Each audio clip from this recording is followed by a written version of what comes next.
This is the Lone Crater YouTube. We hope this video helps. You need to confirm your phone supports eSIM and is unlocked, so check model and OS first. Once verified, get the carrier QR code or activation code or install the carrier app. That's what you'll use to provision the profile. Make sure you're on Wi-Fi, your battery is above 20%, and you've backed up contacts or settings. Now open Settings and locate the Cellular or Mobile Data section, so you can begin adding a new eSIM profile right away. You'll add the eSIM by scanning the QR code, manually entering the activation code, or signing into the carrier app and selecting Activate eSIM.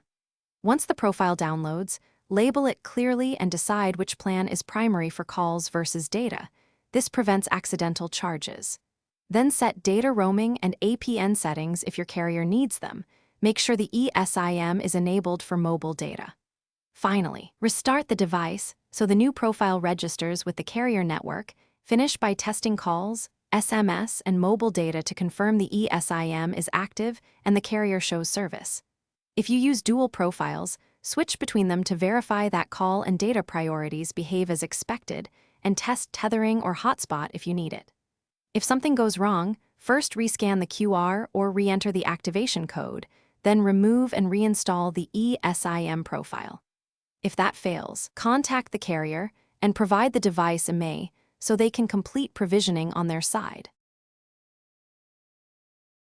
Thanks for watching. Consider subscribing if we helped you.